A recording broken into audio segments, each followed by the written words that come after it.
Sugar and Spikes is a science-backed and semi-sarcastic mental health podcast for a new type of business leader.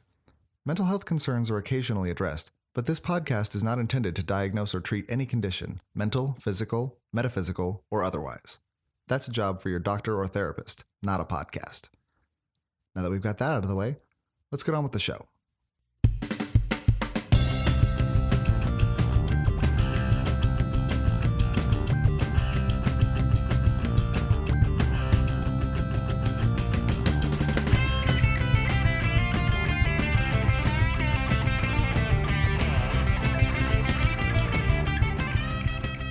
Welcome back to another episode of the Sugar and Spikes podcast. I'm Des, a serial content creator, and this week we don't have Tammy. We're doing things a little bit different. I'm kind of actually excited about it. I know Tammy and I do a lot of really good episodes that'll kind of like get you thinking and everything. This one is going to be super actionable because we have a special guest, or I have a special guest, the behind the scenes guy who does all of the Sugar and Spikes magic that lets us be what we are.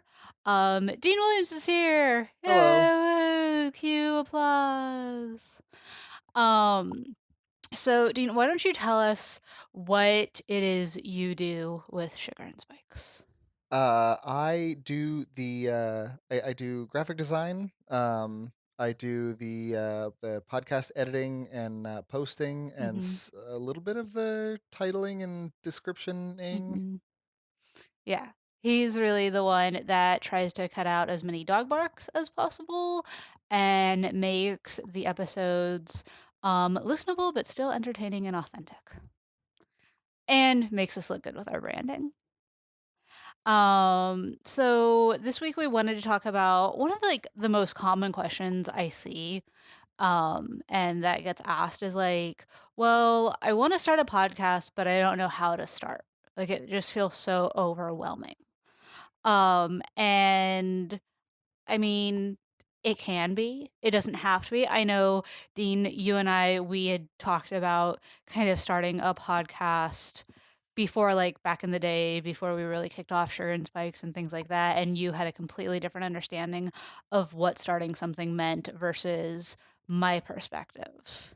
Yeah, I think we had different perspectives on what like how it should be done. I think I wanted something a little more structured and like planned out. Mm-hmm. Whereas your sort of methodology has always been hit record and then see what happens, which I think definitely works out well Mm-hmm. for the Sugar and Spikes podcast. Um, but it doesn't hurt that the two of you are excellent at just sort of getting into a flow. There's not much in the way of pauses. There's no real um, like there's nothing that really breaks the flow of your conversation, so it's Mm-hmm. very easy to edit. Thank you. Um, We try. But I think like you bring up a really good point in that it's really deciding what type of podcast you want. Anything from like storytelling and like really this creative kind of radio show podcast that we are not, like 100% we are not, versus more of like an informal educational thing, which is where we kind of lean into almost like an audio blog, I would say. yeah, it's a little bit more not quite stream of consciousness, but it Mhm. is more off the cuff, more conversational, more um, improvisational a little Mhm. bit. Whereas if you could listen to something like say your serial and your lore, those Mhm. are like basic. I mean, it's all written and then read. Like Mhm. it's all entirely scripted. They know exactly what they're gonna say, Mhm. and they can kind of edit it down before recording to make sure they hit the time mark that they're Mhm. looking for. Yeah. Whereas anybody that listens to the Sugar and Spikes podcast knows that the episode lengths vary Mhm. somewhat Yeah. because you talk as long as there is more, like, within reason, as long as there's more to talk about, Mm-hmm. you're not going to cut it early or trim things out just to Mm-hmm. fit a time Mm-hmm. length. Well, and that's another really common question with podcasts is, well, how long should it be? There are some like standardized-ish best practices. Like I know, so for one thing is podcast analytics are kind of hard to get a grasp on. Yeah. Apple's kind of changing that, but we still don't know what it looks like. So what we do know with the analytics that we can get, because we host on Libsyn, there are other hosting services, you can get analytics beyond simply iTunes or Apple Podcasts, whatever it's Mhm. called now. Um, they're still kind of murky, but using those and looking at number of downloads and like number of downloads versus number of completions Mhm. are two very different things. Yeah. And I think depending on your genre, depending on your niche, there are going to be some best practices for how long do you keep an episode. Right. You know, like, And I've heard 15 to 30 minutes for a mm-hmm, new podcast. You don't want mm-hmm, to what is it? Overstay your welcome. mm-hmm, Um, it's if you can get if you can be engaging and get people's attention for 15 to 30 minutes, mm-hmm, then like later on, once you've built up an audience, you can go longer. mm, But that's not a hard and fast rule. right. If you're engaging enough, you can have like very long episodes, Yeah. and it's not really an issue. We've listened to podcasts that are 3 or 4 hours long. I think there was a Gilmore Guys podcast that was 4 hours long that we Yeah. listened to on OneDrive. Well, that was yeah, we were lucky to have a road trip Uh-huh. that we could listen to an entire episode. Mm-hmm. But yeah, it often gets broken up. But that's another thing is it doesn't necessarily like you're not going to necessarily be consumed all in one sitting. Mm-hmm. Because some people like I listen to podcasts pretty much only on the way to work and back. Mm-hmm. So that's 10 to 15 minutes at a time. Mm-hmm. And I will listen to hour-long podcasts, but it is always like broken up. Well, and that's another really good point is your podcast needs to be engaging enough to bring people back. Yeah.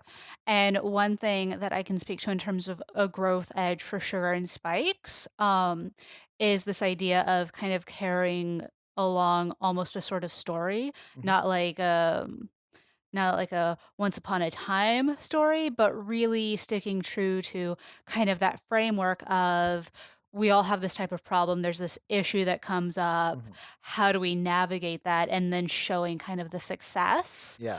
Um, like that's I don't even want to say an industry secret. That's just one of like the core tenets of marketing really is conveying a sort of brand story, or episode story. Yeah, and that's something that is common to podcasts, any sort of writing, creative Mhm. endeavor, um, filmmaking. You always want to have a payoff, a reward Mhm. for staying till the end. Mhm. That's why you have like um, in comedy it's called the blow, where you Mhm. have your joke built up, and then at the end is where Mhm. you tie it all up. Mm.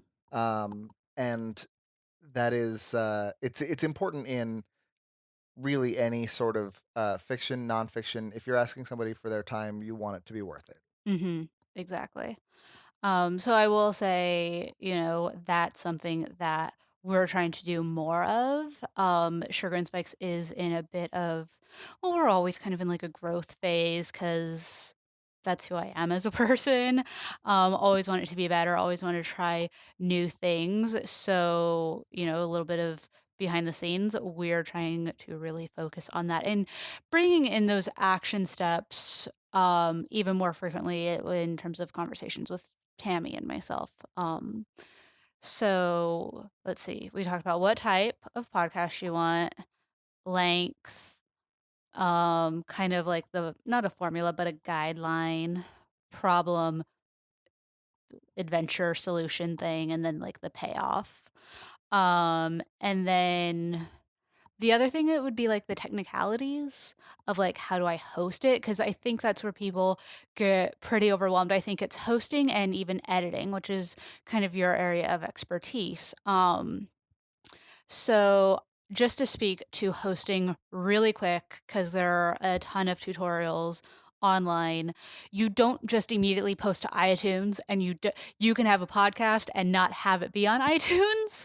I think that's one of the biggest misconceptions. Mhm. We host on Libsyn. Mhm. Libsyn is a service. It's essentially like if you think about a podcast in terms of website, like that's where we put all of the content. It's super reasonable. I think we pay $15 a month for all of our like for enough space to host the weekly episodes. I think there have been twice where we haven't been able to post because of memory. I did find out that you can buy a specific amount if like you run up against like your max. You don't have to go to the next plan. You can just like say, I just need a little extra this month. That's useful. Yeah, we the only times that we've really had an issue is when we have a combination of unusually long episodes Mm-hmm. and 5 episodes uploaded in a month. Mm-hmm. But for Yeah. this for most months when we upload 4 episodes, it hasn't been an issue. Mm-hmm. And Libsyn's cool. Their integrations have become amazing recently. I'm not sure when this happened because I don't open their newsletters because I'm a bad podcaster. But you once you post on Libsyn, you have an RSS feed. And then if you want to be on iTunes, you can go to iTunes and you get like it's not a developer account. Mine's a little blurry because I did have a dev account, so that's where everything lands for my podcast and stuff. But you get like essentially a content creator account, and then you just put in the RSS feed. You have the artwork. They're very picky about the artwork size. It's easy to find, but if you don't know what you're doing with that, hire a designer or Yeah. hire someone that can resize things. Yeah, and it's they're weird because they don't uh like they there is there's a size that you need to hit, but they go by and a lot of places will do this, but they go by file size. Mm-hmm. So it doesn't tell you how big the picture needs to be. They just tell you how big the file needs to Mm-hmm. be.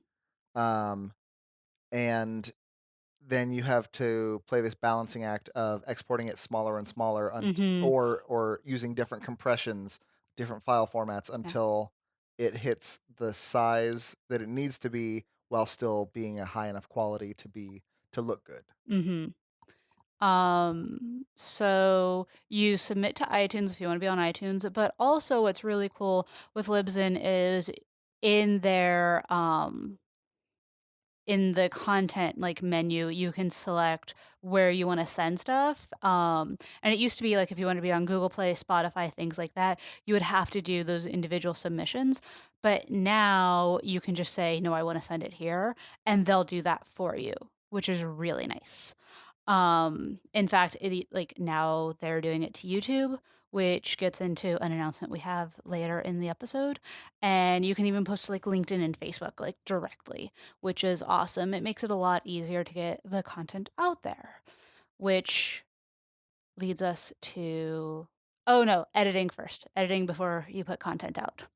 You want to talk about the editing piece and kind of what to look for, things to think about without getting lost in the weeds? Sure. So for one, you need to have just I would say when you're recording, you want to have the highest quality recording you can get Mm-hmm. because everything is going to be like all of your sound quality is going to come from that, and it'll only be downgraded from there. Mm-hmm.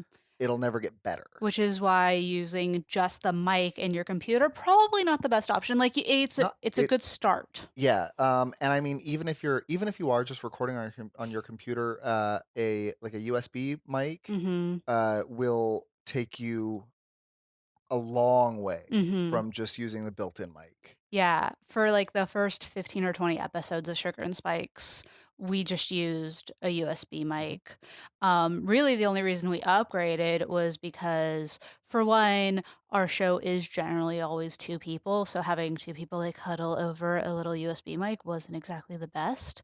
But also, Tammy and I tend to be animated. We're recording this right now, so if you're watching on video, you'll see like I like move back and forth. I wasn't staying close to the mic. Yeah, if you're using a stationary microphone, you want to be about a fist's length, Mhm. a fist distance from the mic, Mhm. and try as I might, I could not get Des and Tammy to stay near the mic. Yeah. And so we picked up these. They're basically sportscaster headsets. Yeah, they make me Um, feel really cool. they're made by these ones are They're Audio Technica, uh-huh. and they were a little pricey, but Mhm.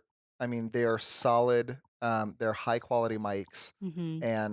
and they've got the headphones built in, so you just run one cable over to the recorder. Mhm. Um, and that now when they are going back and forth Mhm. and like shifting around and moving, uh, the the audio stays consistent. Mhm. Um, Yeah. So part of it is knowing kind of your style. I know a lot of podcasters, a lot of very successful podcasters that use like a Blue Yeti mhm. and sit very like calmly and peacefully and collected at their computer and like knock out awesome podcasts. Yeah, I am not that person. yeah, So I chose where to invest, a podcast, if for a certain level of quality, is going to be an investment. yeah, You know, I will say so many people want to talk monetization right off the bat. If you have a strong brand before you do a podcast, then you could consider monetization immediately. possibly, yeah, Um, because there are so many podcasts out there. Really podcasting is a slow burn. yeah, It's not gonna be a way to make a ton of money yeah. ever, really. It It's it, not gonna be a way to make any money really it fast. takes a while before Casper and MeUndies come knocking. Casper, though, I do need a new mattress, so if you're listening, let's talk. But yeah, like we've been doing this for going on 2 years, I wanna Mhm. say, and I'm just getting to the point where I'm starting to think about kind of smaller sponsorships, maybe bringing in a little bit of ads and considering what that may look like. But a part of that also goes into, like, what is the brand going to be? Yeah, Along with going back to kind of the first step, along with deciding what type of podcast you want, there needs to be a purpose for the podcast. Is this to raise brand exposure? Is this to give hmm you credibility? Is this a way to connect with people? It can be all those things, and you need kind of like one specific goal. yeah, I think in the spirit of transparency, the reason we've been doing a podcast for so long is like I said, it's that long burn brand build mhm, in, once we publish a book and everything, it's have been hosts of the podcast for X number of years and, yeah, things like that. It's really I don't want to say it's that credibility piece for us, but it lets folks get to know us like under the no like trust kind of formula. yeah. And it's there are a few different reasons that like that because if it's a marketing thing, Mhm. then maybe you don't have ads. Maybe Mhm. I mean, this is your marketing Mhm. budget. You pay for marketing. You're gonna Yeah. put it out there. Plus, that gives you a little bit more control. You don't have to stop your content Mhm. to for an ad read. Mhm. If it's more of a I mean, if it's a sort of performative thing, then maybe you do need ads, like you need Mhm. a patron. Speaking of patrons, another option is Patreon Mhm. or one of the similar things, Yeah. because that way, like nobody wants to listen to ads. Right. It's just sort of a necessary evil. But I Mhm. mean, if you are still offering the podcast for free and people think it's worth it, Mhm. then maybe they'll sign up, chip in a Mhm. dollar or two a month, and that can add up. Mhm. But either way, it is very rare for podcasting to be a feasible career. Mm-hmm. It is not common to make Yeah. enough money to live from a podcast. No. We always say there's no one right way and there are no rules. And my perspective of it is a podcast is a starting point. And it's not going to be like your whole brand, your whole business Right. model. But it does teach like some really good skills and transferable skills, and everybody wants to work with someone that knows how to podcast right Yeah. now, because podcasts are hashtag trending. Okay, so sorry, you were talking editing. Yeah. So you start off with some high quality audio, Mm-hmm. your source audio. If possible, having the like every host on its own track Mm-hmm. um would be is ideal, Mm-hmm. because then if one person is talking louder, you can kind of adjust the levels. If you need to like trim something, you can trim out of one. Like if a host coughs, you can Mm-hmm. trim it out and usually get rid of it from both, Mm-hmm. depending on how sensitive the mics are.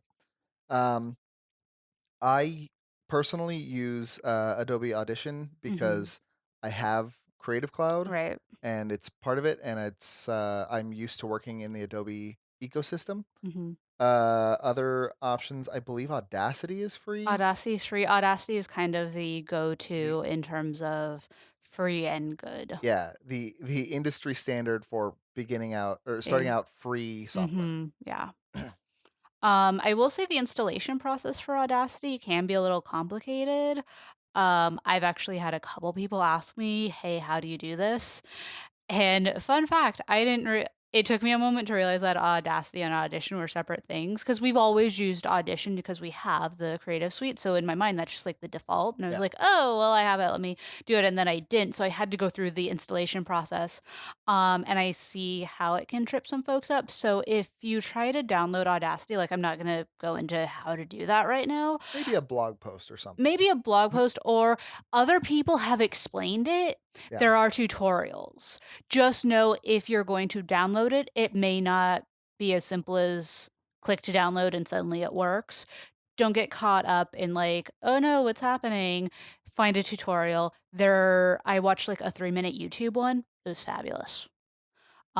So just a little don't get overwhelmed, which I will say is one of the biggest lessons I've learned about this podcasting thing is like go to YouTube. yeah, yeah. Like, especially for, like, the niche questions and things like that, you can learn anything on YouTube. That's a good life lesson just Yeah. in general.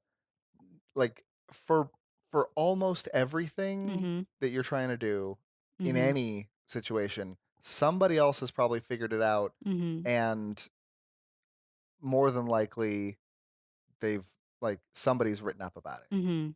So that's if you can you work on your uh, internet search sort of abilities, that'll take you far. Mhm. I know one piece with editing is our intro and outro, and you did spend some time on Mhm. that. It's on a really, like, you used a really cool song and everything. Where did you find that music to use? Like, we don't pay anything for that. No, that is that I got from the Free Music Archive, Okay. which I believe is freemusicarchive.org. Mhm. Google Free Music Archive You and should you'll find find it. it. Um, there's there were some sites that were full of what they called pod safe music. Mhm. Basically, you're looking for um, a CC0 license, Mhm. the Creative Commons free and clear. Um, and you can do a Creative Commons search Mhm. as well, and find something that is free and clear to use.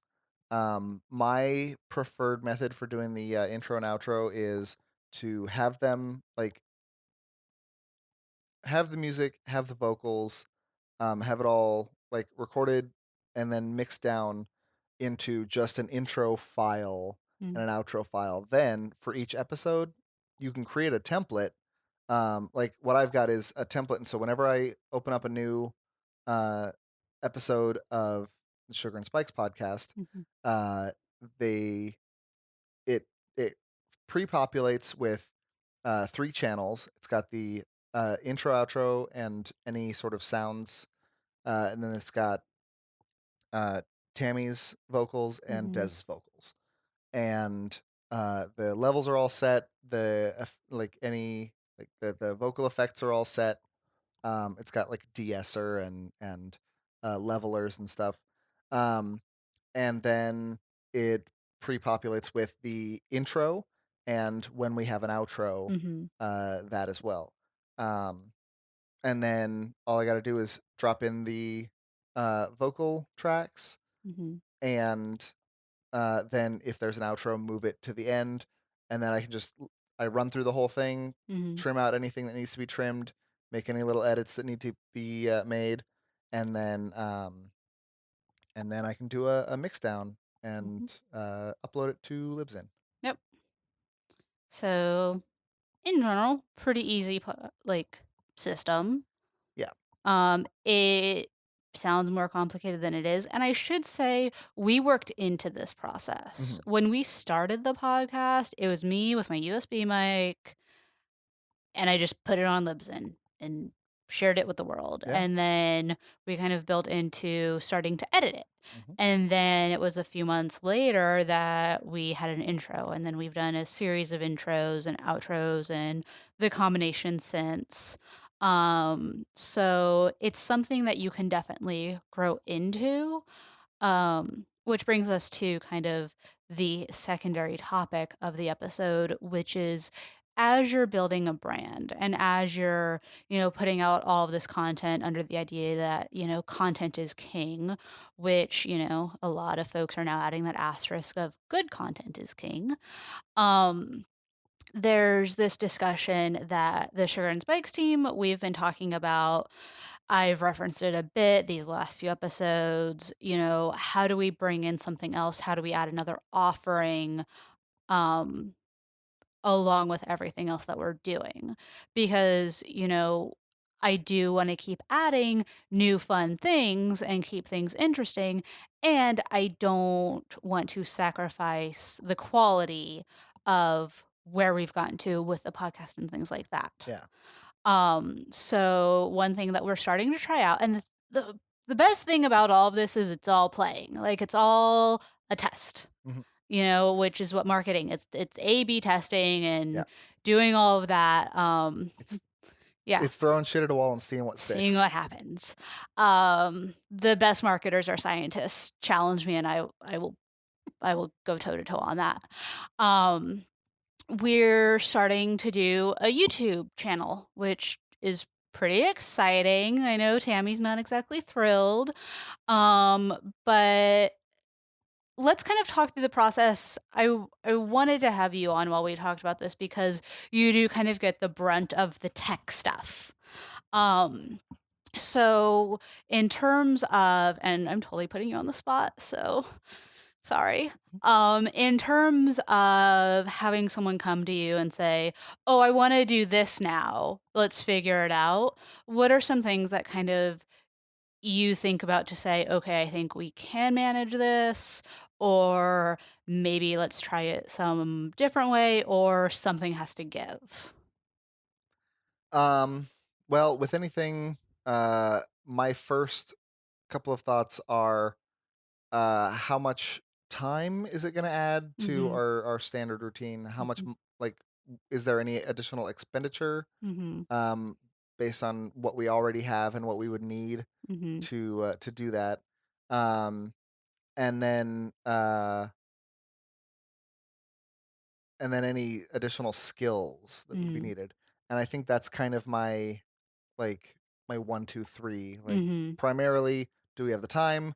Secondarily, do we have the money? And third, do we have the skills? Because that's in order of uh easy to acquire. Like Mhm. skills you can acquire. Yeah. Money you can acquire, it's a little harder. Mhm. Time you cannot. I mean, it's almost impossible to, Yeah.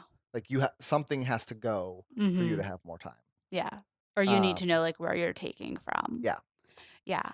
And I should say, like, I am the driving force behind the brand, and Tammy and I have talked about this a lot, but those questions, those not necessarily challenges, but like the things to think about are the things that I really welcome because I'm the person that's like, let's go take over the world. And I need someone to be like, wait, exactly, but like, how do you think you're going to do this? Yeah. Um Like what if we had a Sugar and Spikes Skyrider? Like, whoa, hold on. Mhm. Well, and to that point, the other thing, and I think Tammy's really good with asking me this question is why? That is also a very W good question. what makes you want to do this? Yeah. So Where I is this guess coming that from? is before my three questions should Mhm. be, is it a good, like, is it a useful thing? Is it worth looking at? Mhm. Because like if we before we decide whether we have the time, money, and skills to accomplish something, we Mhm. need to decide whether it's worth accomplishing. Mhm. Um so yeah, I think that is definitely a good place to start. Is Do you have any tips for figuring out whether something is worthwhile? Whether something's worthwhile, I think data can really inform a lot of decisions. Using the YouTube channel as an example, because Tammy's vehemently against being filmed, Mhm. is the internet is going video. Yeah. I think it's like 80% of the internet is going to be video in the next couple years. And I'm not one to quickly jump on trends. I don't like doing it just because, like, if they jumped off of a cliff, would you? Maybe there's a good reason people are jumping off the cliff. Yeah, if everybody's jumping off a cliff, then you should look at why they're jumping Yeah, off. look behind them. Is there a fire? Is there a bear? Like, maybe. Is there a lake that they're jumping into? Exactly. I need more context. Yeah. So looking at kind of the data around that was a driving force. And there really was this idea of simply initially repurposing content, Mhm. which, as I mentioned earlier, Libsyn makes it easier than ever. Which, because we'd been talking about this for a few weeks actually, where I was like, we need to put the slides on the audio, and it felt so overwhelming. Mhm. And then I was doing something else and was like, oh my God. And I did it with another podcast because I do more than Sugar and Spikes. I tested it out and it was the easiest thing. So at that point, with the content that we already have and with the way we're doing podcasts, there it does kind of become a question of like, well, why not? Mhm. And then in terms of filming and bringing in the video component, we talked about this maybe a couple episodes ago, where there's so much more like information you can glean, and I feel like it allows you to create another type of relationship Mhm. with the audience, with us. I love podcasts because like we're in your ear and like it takes like dedicated concentration, Yeah. but I mean video is another way to keep that attention. Mhm. um Also, just in terms of like the creative aspect, like the creator in me is like, but this could be fun, or like, Yeah. and this could be fun. Yeah, and that is a good thing to keep an eye on, is whether you want to do something because it's fun Mhm. or whether it's actually useful. Mhm. Um, Not to say that you shouldn't do something if it's just fun, Mhm. but it is, because that can be worth it. Like Mhm. if you do something because it's fun and it brings you enjoyment, that's Mhm. totally worth it. Yeah. It's not to say that that a financial reward is the only way. Like Mhm. it's how you define success. Yeah. Um, and a little more enjoyment. Like I think we could all use a little more enjoyment in our lives. Mhm. Yeah. I think video is another way to like for self-expression, for brand expression, things like that. But the flip side of that is also, well, and to like the next question you have is how much time is this going to take? Yeah. Cuz I mean, I'm totally like the big picture person where I'm like, we could do this and we could have like this intro and we could have these cool effects and what if we did this and it, like just taking one idea and then exploding it. Mm-hmm. And that's really where the time question kind of like reins me in. Yeah. Which almost to a fault where I'm like, well, or we can just like stick it up on YouTube and like grow from there, Mm-hmm. which is viable. We did it with the podcast. That style and system of growth worked. I don't think this team sees anything wrong in going down that route for YouTube. So that's the time question. What was the other thing? Money? Yeah. Um, I mean, in theory, we don't have to put anything out because we have all the tech that we need. Mm-hmm. Um, I do want a new camera, but we want a new camera for stuff. Yeah. So, it's part of being a hobby content creator. Yeah, and it's also um, it is nice when you can, like, if you're using a tool for more than one thing, that Mm-hmm. obviously is going to make it easier to justify Yeah. the expenditure. Yeah. I think that if I just wanted the camera, I'd probably put it off for a while. Like, I've put off getting a ring light and stuff, and Mhm. I still don't even know if I would shell out for that. Because luckily, um, our house is like an environment where we can play around with lighting and everything Yeah. and make it work. Hmm. Um, but the fact that this other camera could be useful for other things, like I can think of like 3 or 4 things that Yeah. would lend like it would be good for. So that makes it easier. But in terms of if we took out like the GoPro as even an option, it wouldn't cost us money to get things on YouTube. Right. It's the long and short of it. Um, and then the other thing, knowledge, Yeah. Skills, skills. which it seems like it wouldn't require any new skills. I mean, maybe like very light video editing, which I think both of us kind of know. It would be like dusting off spider Yeah. webs, and that's about it, you know? Hmm. So, hmm. Do you, are there? I don't know of any uh, free video editing software. So I would use iMovie, Okay. which just comes on If my you've got a laptop. Mac. Yeah, if you have a Mac. I will say YouTube, their creator studio has some pretty solid like light editing features. Um, for work we've used Creator Studio for a couple things to like put watermarks and everything on there. Oh, It's been nice. fine. So there are definitely free tools available, especially with content creators being like the new, not new, but really like that's where so many voices are going. Yeah. Um, Luckily, the systems are giving us the tools to do that to make it easier. So, Cool. all of this is to say, we're working on launching a YouTube channel, and it's gonna be awesome. Yeah. So, before we wrap up, do you have any final like thoughts, tips, words of success for folks thinking about either YouTube, podcast, design? Um. The just remember the only, like, the real big question, the main lesson that we learned in my graphic design program was, the question is not do you like it, the question is does it work, Mm, does it do its job as intended. mm-hmm. um and if it works, then uh the way it looks, like, you'll like it Mm-hmm. more if it works, but it doesn't matter if you like it if it doesn't work. I like that. It also ties into the idea of like a minimally viable product. Hmm. Mm, cool. All right. Do you have any social media you want to plug? You're like the most disconnected person I know. I don't post on any social media, Okay. Cool. so Cool.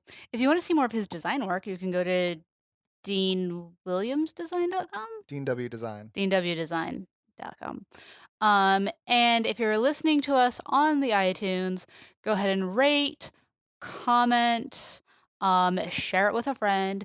If you're watching the behind the scenes really super rough cut on YouTube and you kind of like where this is going, give this video a like. Go ahead and subscribe because it's just going to get better. Can I say it? Huh. Go ahead and smash that subscribe button and hit there's a bell, right? Hit the bell. I don't know what the bell is. I'm gonna need to learn that. And yeah, follow me on Instagram, DesWMSMBA, and Sugar and Spikes Pod all across the socials. And we'll talk to all y'all later. Bye. Bye.